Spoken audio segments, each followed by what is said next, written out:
बेटा pin diagram की explanation सबको समझ में आ गई थी या कोई पिन का मतलब नहीं समझ में आया? मैम आ गई थी थोड़ी बहुत। गुरचरण कोई डाउट? नहीं मैम, अभी तक तो नहीं, बाकी खुद पढ़ के देखेंगे तभी पता लगेगा। करण रोमले आपको, प्रिंस को कोई डाउट? Ma'am no ma'am. पढ़ा ही नहीं हमने, डाउट कैसे होगा? प्रिंस ने पढ़ा मैम था? एक मिनट मैम, थोड़ा समझा दो जी। थोड़ा क्या? मैम थोड़ा या समझा दो। थोड़ा सा समझा था? हाँ जी हाँ जी। क्या? मैम पेन वाला ही। थोड़ा नहीं बेटे, मैं तो सारा समझाता सी।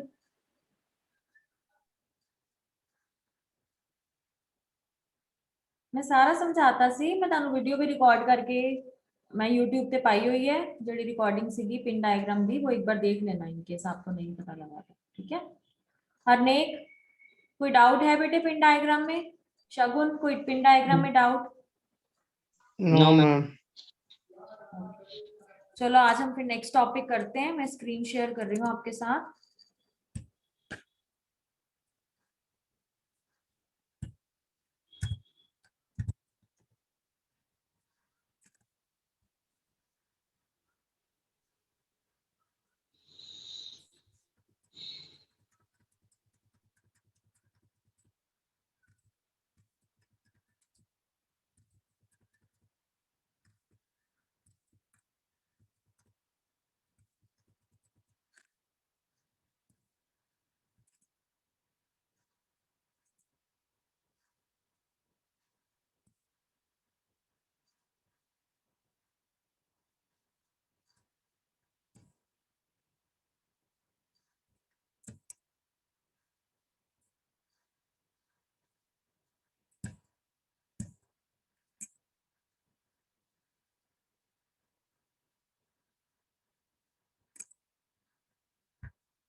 हाँ जी, सबको दिखाई दे रहा है? Yes ma'am.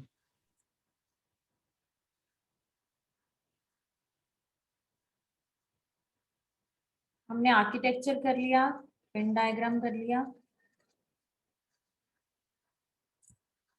नेक्स्ट आता है, नेक्स्ट टॉपिक भी इंपॉर्टेंट टॉपिक है, दैट इज डीमल्टीप्लेक्सिंग। हमने AD7 और AD0 की डीमल्टीप्लेक्सिंग कैसे करनी है। आपने पिन डायग्राम में पढ़ा होगा, एक पिन थी ALE, address latch enable. Pin diagram जब आप मैम ये ईगल्स की बुक है? हाँ जी, ईगल्स की। ठीक है मैम। तो जो पिन डायग्राम आपने पढ़ा है उसमें ALE एक पिन थी, that is address latch enable. उसका भी यहाँ पे एक रोल, आप यहाँ पे देखो ALE लिखा हुआ है।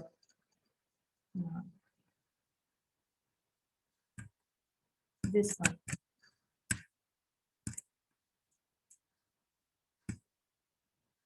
ये मार्क नहीं हो रहा प्रॉपर। ये जहाँ AD7 और AD0 लिखा है उसके ऊपर ALE पिन लिखी है। सबसे पहले तो ये देख लो कि डीमल्टीप्लेक्सिंग ऑफ बस AD7 AD0 के आगे आप देख रहे हो ये कितने पेपर्स में आ चुका है। मई दिसंबर ये कितने एग्जाम्स में आ चुका है ऑलरेडी। और अभी ये बुक पुरानी बुक है तो इसमें लेटेस्ट जो क्वेश्चन पेपर्स में आया उसका मेंशन नहीं किया हुआ, तो it is very important topic. तो डीमल्टीप्लेक्सिंग का मतलब क्या होता है? जैसे मैंने आपको पहले बताया था कि AD7 और AD0 को हमने मल्टीप्लेक्स किया हुआ है, एड्रेस बस और जो डाटा बस है इनको हमने मल्टीप्लेक्स किया हुआ है, ठीक है? तो डीमल्टीप्लेक्सिंग करेंगे हम इस टाइम पे AD7 और AD0 की इस डायग्राम के थ्रू। तो डीमल्टीप्लेक्सिंग मींस एड्रेस और डाटा बस को हमने अब अलग अलग करना है। AD0 और AD7 पे हमने A0 और A7 अलग कर लेने हैं, D0 से D7 हमने अलग कर लेने हैं, ठीक है? तो माइक्रोप्रोसेसर 8085 में AD0 और AD7 बस है जो कि हम लोअर एड्रेस को या लोअर डाटा को यूज करने के लिए यूज करते हैं, ठीक है? अब क्या होगा जब हम फर्स्ट क्लॉक साइकिल की बात करेंगे, पहले क्लॉक साइकिल के टाइम जो है वो हमारा इस लाइन के ऊपर एड्रेस ट्रांसफर होगा, दूसरी और तीसरी क्लॉक साइकिल में इसके ऊपर डाटा ट्रांसफर होगा। तो जब पहली क्लॉक साइकिल है तब ALE हमारा हाई होगा। ये ALE पिन जो है इसका सारा रोल है, that is address latch enable. जब एड्रेस लैच अनेबल पे 1 होगा तो हमारा एड्रेस इस लाइन के ऊपर एड्रेस जाएगा। ठीक है, ये देख रहे हो आप ALE पिन है, ALE को हमने ये लैच के साथ कनेक्ट किया हुआ है, तो अनेबल लैच है ये। जब ALE पे 1 होगा तो ये अनेबल लैच एक्टिवेट हो जाएगा और हमारा A7 से A0 जो है ये ट्रांसफर होना शुरू हो जाएगा, ये एड्रेस बस। जब हमारा ALE पे 0 होगा मतलब लो होगा तो हमारा डाटा ट्रांसफर होगा। तो ALE ने क्या किया, एड्रेस बस को अलग कर दिया और डाटा बस को अलग कर दिया। तो इसने क्या काम किया है, डीमल्टीप्लेक्सिंग का। ठीक है, ये देखो during second and third clock cycle ALE goes to low and latch will be disabled, और जब लैच डिसेबल हो जाएगी तो डाटा बस हमारी एक्टिवेट हो जाएगी। ठीक है, तो AD0 और AD7 जो थी, ये 7 जो लाइंस थी हमारी, ये आपस में मल्टीप्लेक्स थी, इस पे एड्रेस और डाटा दोनों जा सकते थे। अब हमने ALE पिन को एक्टिवेट करना है। ALE पिन को जब एक्टिवेट करेंगे तो हम फर्स्ट साइकिल पे उस पर एड्रेस भेज देंगे, और जब ALE डिसेबल होगा यानी 0 होगा तो उस पर डाटा जाएगा। This was a diagram of demultiplexing of बस AD7 और AD0। तो AD7 और AD0 अगर हमने पिन डायग्राम में इकट्ठे लिखी हैं तो उसको हम अलग अलग भी कर सकते हैं थ्रू दिस प्रोसेस, और ये 5 नंबर में क्वेश्चन आता है, इसको नोट डाउन कर लो। Write down question of this particular topic. Explain demultiplexing of bus AD7 to AD0. Write down demultiplexing. Explain the demultiplexing of bus AD7 AD0, या फिर question आ जाता है how could we demultiplex the bus AD7 to AD0। लिखो explain demultiplexing, explain demultiplexing process of, explain demultiplexing process of AD7 to AD0। ये जो ऊपर लिखा हुआ है, explain the demultiplexing process of bus AD7 to AD0, या फिर question आ जाता है how could we demultiplex, या how could we separate, how could we separate bus AD7 to AD0।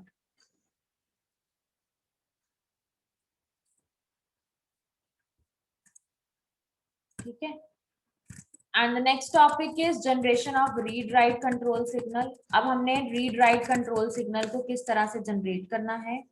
Read write control signals जो हैं इसको हम मेमोरी से भी ले सकते हैं और इनपुट आउटपुट डिवाइसेस से भी ले सकते हैं। सपोज माइक्रोप्रोसेसर के साथ मैंने कोई इनपुट डिवाइस लगाया है जैसे कि कीबोर्ड, अब उसको रीड भी करना है और राइट भी करना है। ऐसे ही अगर मैंने कोई मेमोरी साथ में अटैच करी है तो उसको रीड भी करना है, राइट भी करना है। तो वो किस तरह से रीड और राइट कंट्रोल सिग्नल्स जनरेट होते हैं ये हमने इस पर्टिकुलर टॉपिक में पढ़ना है। ये हमारा 8085 माइक्रोप्रोसेसर है, इसमें हमारे पास रीड, राइट और इनपुट आउटपुट स्लैश मेमोरी, ये 3 जो है हमारी पिन्स यहाँ पे अटैच हैं। उसके साथ हमारे पास यहाँ पे गेट्स लगे हुए हैं, नैंड गेट्स लगे हुए हैं। पहला, अगर ये वाला गेट एक्टिवेट होगा तो हमारी मेमोरी रीड होगी, अगर ये वाला गेट एक्टिवेट होगा तो मेमोरी राइट होगी। अगर ये वाला गेट एक्टिवेट होगा तो इनपुट आउटपुट डिवाइस रीड होंगे, और ये वाला एक्टिवेट होगा तो input output memory, input output device right होगा। तो हमने इस पिन्स के थ्रू हमने चारों ऑपरेशन करा लेने हैं, मेमोरी को रीड भी कर दिया, मेमोरी को राइट भी कर दिया, इनपुट आउटपुट को रीड भी कर दिया और इनपुट आउटपुट को राइट भी कर दिया। इनपुट आउटपुट मेमोरी में जब हमने ये वाली पिन ली और रीड की पिन ली तो ये मेमोरी रीड हो गई। इसमें जब हमने राइट की पिन ली और मेमोरी की पिन ली तो ये मेमोरी राइट हो गई। अगेन हमने यहाँ से रीड को कनेक्ट किया और नॉट लगा दिया, मतलब जब हमारा इनपुट आउटपुट कब एक्टिवेट होते हैं, जब 1 है, और मेमोरी कब एक्टिवेट होती है, जब 0 है। ठीक है, तो अब इसके आगे नॉट गेट लगा देंगे, तो इनपुट आउटपुट रीड और इनपुट। ये जस्ट आपको एक डायग्राम याद रखना है, ये इतना इंपॉर्टेंट टॉपिक नहीं है लेकिन हमने कवर करना है। सो इसी की एक्सप्लेनेशन लिखी है कि जब इनपुट आउटपुट मेमोरी गोज लो, जब लो हो जाएगा सिग्नल यहाँ पे इस पिन के ऊपर, जब 0 आएगा तो मेमोरी ऑपरेशन हो जाएगा, और जब इस पिन पे 1 आएगा तो इनपुट आउटपुट ऑपरेशन होगा। ठीक है, सिमिलरली रीड को जब एक्टिवेट करेंगे तो रीड ऑपरेशन, राइट को जब एक्टिवेट करेंगे तो राइट ऑपरेशन। उसके बाद नेक्स्ट टॉपिक, ये इंपॉर्टेंट टॉपिक है, क्वेश्चन आता है how could be store program और how a store program could be executed. मतलब जो आपने प्रोग्राम स्टोर किया है एक माइक्रो प्रोसेसर के अंदर, वो प्रोग्राम को आपने एग्जीक्यूट कैसे करना है, उस प्रोग्राम को आपने चलाना कैसे है। तो ये बहुत ध्यान से सुनना, ये आगे भी काम आना है हमारे। सबसे पहले क्या होता है, हम एक प्रोग्राम बनाते हैं इंस्ट्रक्शंस के थ्रू। ठीक है, जब भी हम कोई प्रोग्राम बनाते हैं तो प्रोग्राम कैसे बनता है, जब हम उसमें सेट ऑफ इंस्ट्रक्शंस लिख देते हैं उसको हम प्रोग्राम बोलते हैं। मतलब नंबर ऑफ इंस्ट्रक्शंस को हम एक प्रोग्राम बोल देते हैं। तो हमने काफी सारी इंस्ट्रक्शंस लिख देनी है, जब 4-5 लाइन में वो इंस्ट्रक्शन हो जाएंगी तो वो एक प्रोग्राम बन जाएगा। और वो प्रोग्राम की लैंग्वेज कौन सी होती है, असेंबली लैंग्वेज। माइक्रो प्रोसेसर कौन सी लैंग्वेज समझता है, असेंबली लैंग्वेज को।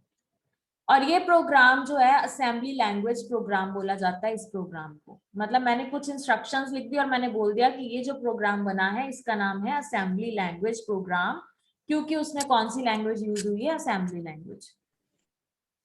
अब ये जो इंस्ट्रक्शंस हैं इसको हम असेंबली लैंग्वेज से हेक्साडेसिमल नंबर में कन्वर्ट करेंगे, क्योंकि जो हमारा कंप्यूटर है वो बाइनरी नंबर्स को समझता है, यानी 1 और 0 को समझता है, उसको इंग्लिश नहीं समझ में आती। तो अगर मैंने असेंबली लैंग्वेज में लिखा है, यानी कुछ इंग्लिश लैंग्वेज में लिखा है कुछ, तो उसको हमारा कंप्यूटर जो है वो ट्रांसलेट कर लेगा हेक्साडेसिमल में, मतलब 0 और 1 की फॉर्म में। ठीक है, अब जब हमने ये इंस्ट्रक्शंस लिख दी तो ये इंस्ट्रक्शंस कहाँ पे स्टोर हो जाती हैं, किसी ना किसी जगह पे स्टोर होएंगी, और जहां पे स्टोर होगी वो कहाँ पे स्टोर हो जाती है, मेमोरी में। यानी मेमोरी की एक लोकेशन पे जाके हमारा प्रोग्राम स्टोर हो जाएगा जो हमने लिखा था। अब कैसे काम करेगा ये, जो हमारा मेमोरी एड्रेस होगा जहां से हमारा डाटा जो वहां पे हमने स्टोर किया है, या हमारा जो प्रोग्राम की पहली इंस्ट्रक्शन जो स्टोर हुई है वो कहाँ होएगी, मेमोरी लोकेशन पे, स्टार्टिंग वाली मेमोरी लोकेशन पे। और वो मेमोरी एड्रेस कहाँ ट्रांसफर हो जाएगा, प्रोग्राम काउंटर पे। प्रोग्राम काउंटर पे हमारा जो मेमोरी एड्रेस है वो ट्रांसफर हो जाता है, क्योंकि प्रोग्राम काउंटर का काम क्या होता है, इसने नेक्स्ट इंस्ट्रक्शन का जो मेमोरी एड्रेस है वो बताना होता है। सो माइक्रो प्रोसेसर कैसे एग्जीक्यूट करता है, स्टेप सुनो जरा ध्यान से। सबसे पहले होता है फेच ऑपरेशन। फेच का मतलब होता है किसी चीज को कहीं से निकालना। तो माइक्रो प्रोसेसर क्या करता है, 16 बिट एड्रेस को प्रोग्राम काउंटर पे डाल देता है। यहाँ पे हमने उसको प्रोग्राम काउंटर पे डाल दिया था। So microprocessor will transfer 16 bit address from program counter to address line. अब यहाँ पे क्या था, हमारा जो प्रोग्राम था वो प्रोग्राम काउंटर पे ट्रांसफर हो चुका था। तो फेच ऑपरेशन में क्या होगा, प्रोग्राम काउंटर जो है जिसके पास मेमोरी लोकेशन है या मेमोरी एड्रेस है, अब वो क्या करेगा, वो 16 बिट मेमोरी एड्रेस को एड्रेस लाइन के ऊपर डाल देगा। एड्रेस लाइन पे डालने का मतलब कि जो हमारी डिजायर्ड मेमोरी लोकेशन है वो सिलेक्ट होगी। ठीक है, उसके बाद माइक्रो प्रोसेसर ने क्या करना है, अब क्या है, मेरे पास जो एड्रेस लाइंस थी A0 से लेके A15 तक, उस एड्रेस लाइंस के ऊपर एक मेरे पास मेमोरी एड्रेस आ गया जहां पे मेरा प्रोग्राम है। अब उस मेमोरी एड्रेस को मैंने रीड करना है, तो माइक्रो प्रोसेसर क्या करेगा, रीड करेगा। रीड का मतलब 0, वो रीड जो है उसके ऊपर बार है, दैट मीन्स ये 0 से एक्टिवेट होता है, यानी लो बिट से एक्टिवेट होता है। सो माइक्रो प्रोसेसर ने रीड वाला सिग्नल दे दिया कि जो हमारा एड्रेस मेमोरी एड्रेस लोकेशन है उस पर जो पड़ा है उसको रीड करो। So 8-bit instruction code is transferred from selected memory location to data pin. अब उसने क्या क्या बोला कि ये पर्टिकुलर मेमोरी लोकेशन है, इस पे जो भी पड़ा है उसको रीड करो, तो उस पे क्या पड़ा है, डाटा पड़ा है। तो अब क्या हुआ, 8 बिट इंस्ट्रक्शन कोड ने मेमोरी लोकेशन को देख के उस पे जो डाटा पड़ा था उसको ट्रांसफर कर दिया। अब हमारे पास डाटा आ चुका है डाटा पिन्स के ऊपर। अब इंस्ट्रक्शन कोड ने वो डाटा बस पे जो डाटा पड़ा था उसको इंस्ट्रक्शन रजिस्टर में डाल दिया, आईआर में डाल दिया। तो अब जो डाटा था वो हमारा इंस्ट्रक्शन रजिस्टर में जा चुका है और इंस्ट्रक्शन रजिस्टर ने उस डाटा को पढ़ा और देखा कि अब मैंने यहाँ पे कौन सा ऑपरेशन करना है। So the method of transferring instruction opcode from memory location to instruction register is called opcode fetch operation. Zone सा भी इंस्ट्रक्शन होती है ना उसका एक ऑपकोड होता है, उसका एक कोड होता है जिसको हम ऑपरेशन कोड बोलते हैं या ऑपकोड बोलते हैं। तो जब इंस्ट्रक्शन रजिस्टर पे हमारा डाटा जा चुका है या हमारी इंस्ट्रक्शन मिल चुकी है, वो हमने परफॉर्म करना है। तो जब हमने अपने ऑप कोड को मेमोरी लोकेशन से इंस्ट्रक्शन रजिस्टर पे भेज दिया, इस पूरे प्रोसेस को हमने बोला ऑप कोड फेच ऑपरेशन। दोबारा से बता रही हूँ, फेच ऑपरेशन में क्या हुआ। सबसे पहले माइक्रो प्रोसेसर के पास 16 बिट एड्रेस होता है। सबसे पहले क्या हुआ कि मैंने एक इंस्ट्रक्शंस लिखी, इंस्ट्रक्शन मतलब मैंने एक प्रोग्राम बनाया, वो प्रोग्राम की जो लोकेशन है वो प्रोग्राम काउंटर के पास भेज दी कि ये प्रोग्राम जो है इसकी फर्स्ट लोकेशन ये वाली है। अब प्रोग्राम काउंटर से जो लोकेशन थी उसको रीड करना था, तो रीड सिग्नल माइक्रो प्रोसेसर ने जनरेट किया कि आप इस मेमोरी एड्रेस को रीड करो। उसने जब मेमोरी एड्रेस को रीड किया तो उसको पता लगा कि फर्स्ट मेमोरी एड्रेस पे जो डाटा है वो कौन सा है। वो डाटा जब उसको मिल गया तो उसने वो डाटा एक रजिस्टर में शिफ्ट कर दिया और इस पूरे प्रोसेस को बोल दिया ऑपकोड फेच ऑपरेशन। मतलब मेमोरी लोकेशन से डाटा को फेच कर लिया गया, मेमोरी लोकेशन से डाटा को निकाल लिया गया या इंस्ट्रक्शन को निकाल लिया गया। अब इंस्ट्रक्शन रीड कर ली, हमें पता लग गया कि एक इंस्ट्रक्शन है वहां पे, सपोज वहां पे लिखा था add 3 + 5, तो वो इंस्ट्रक्शन अब मुझे पता लग गई, मैंने रीड कर ली कि add 3 + 5 मैंने ऑपरेशन परफॉर्म करना है, मतलब एग्जीक्यूट करना है। अब वो एग्जीक्यूट कैसे होगा, जो इंस्ट्रक्शन कोड है उसको हमने इंस्ट्रक्शन रजिस्टर के ऊपर ट्रांसफर, यहाँ पे हमने कर दिया था ना, डाटा बस को हमने इंस्ट्रक्शन रजिस्टर के ऊपर ट्रांसफर कर दिया था। तो अब इंस्ट्रक्शन रजिस्टर में मेरे पास एक इंस्ट्रक्शन पड़ी है, अब वो इंस्ट्रक्शन कोड को मैंने इंस्ट्रक्शन रजिस्टर से डिकोडर पे ट्रांसफर कर देना है।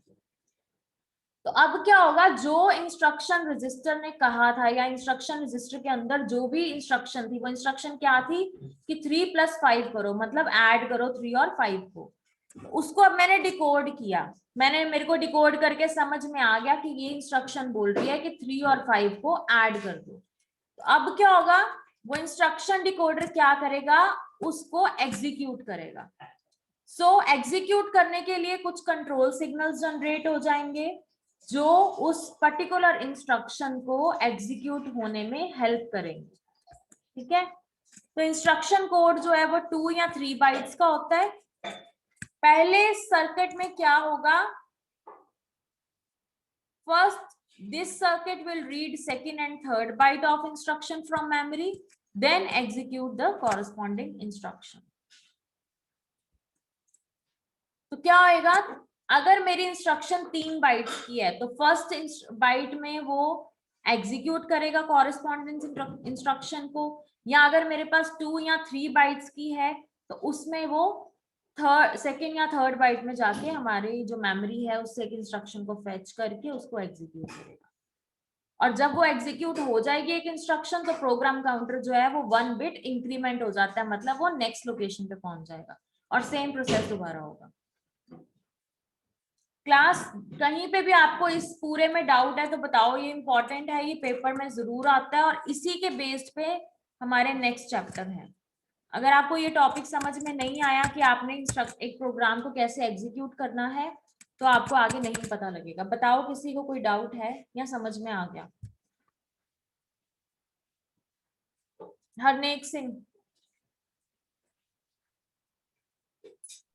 मैम ये जो सा, हाँ जी, ये जो सा आपने बताया इंस्ट्रक्शन रजिस्टर है, वो मैडम आईसी के अंदर ही लगा होता है या बाहर होता है? अंदर ही लगा होता है बेटे, माइक्रो प्रोसेसर का पार्ट है। मैम ये कितने नंबर में आता है क्वेश्चन? ये 5 मार्क्स में आता है, लेकिन इसके बेस्ड पे जो आगे क्वेश्चन है वो 10-10 नंबर के भी आते हैं। ये 5 मतलब मार्क्स। इम्पोर्टेंट है ये क्वेश्चन? हाँ हाँ इम्पोर्टेंट है, 5 मार्क्स में आता है ये। समझ में आ गया गुरचरण अच्छे से क्या हो रहा है? हाँ जी मैम ये समझ आ गया। सहजवीर आपको?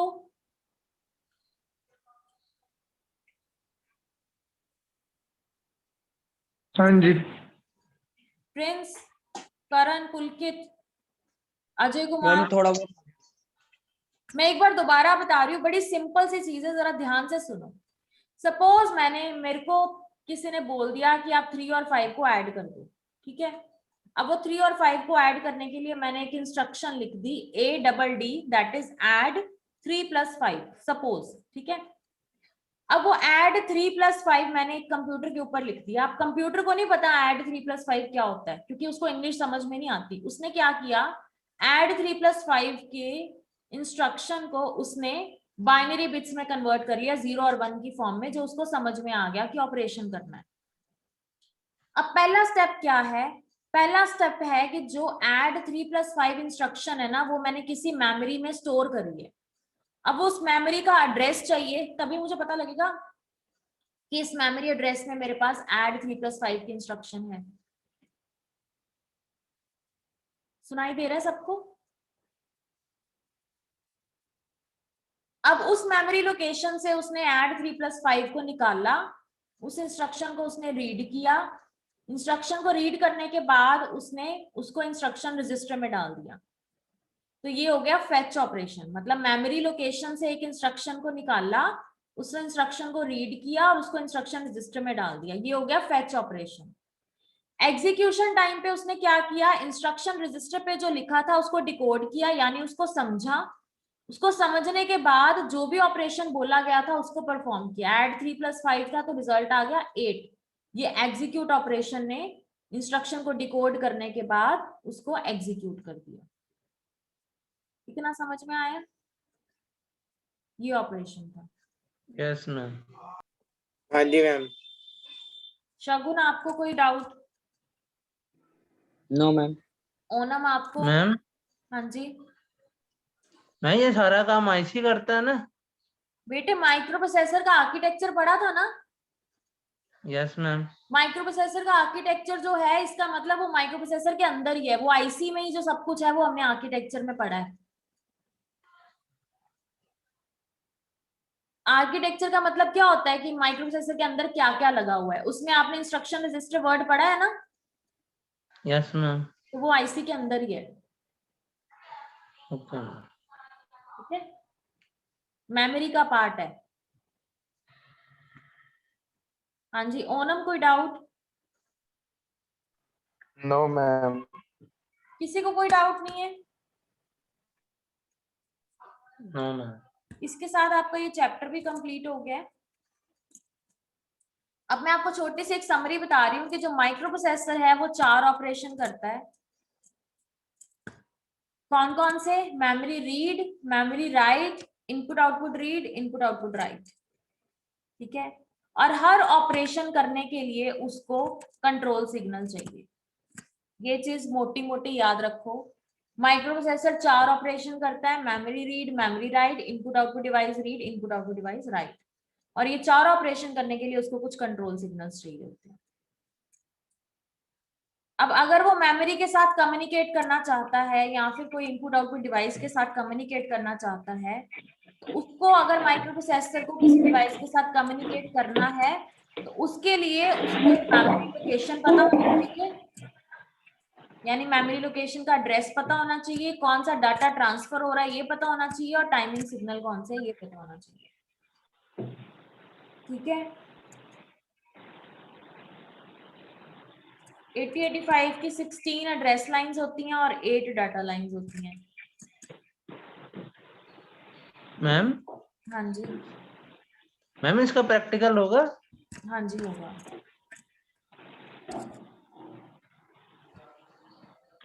क्लियर है सबको?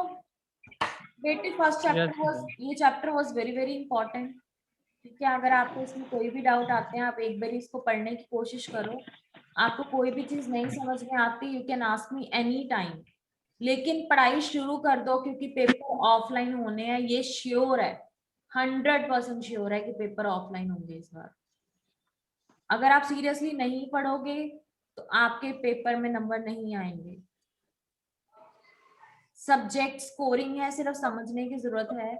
एक बार सेल्फ स्टडी करो, ईगल की बुक ले लो, चाहे पीडीएफ आपको भेजा हुआ है ग्रुप में, चाहे उससे पढ़ लो आप, जौन सी भी चीज आपको कन्वीनियंट लगती है। ठीक है, बाकी अगर कोई डाउट आता है तो you can ask me any time.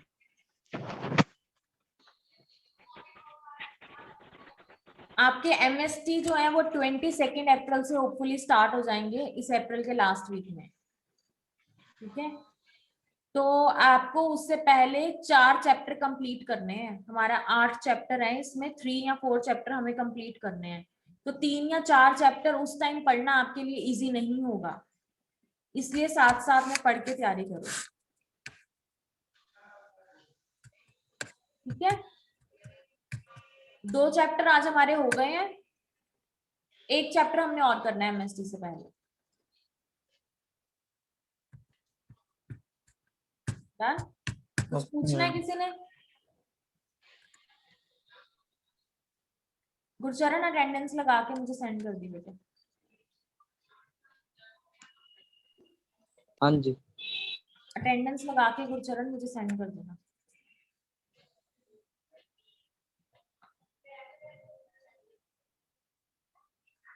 चलो ठीक है बेटा, टेक केयर। पढ़ना एक बारी पूरा चैप्टर, और मैं अब नए चैप्टर की फोटोज भेजूंगी, उसका पीडीएफ बना लेना या सहज को बोल देना बिल्कुल। ठीक है, okay ma'am. Okay, ma'am. Okay बेटा, टेक केयर।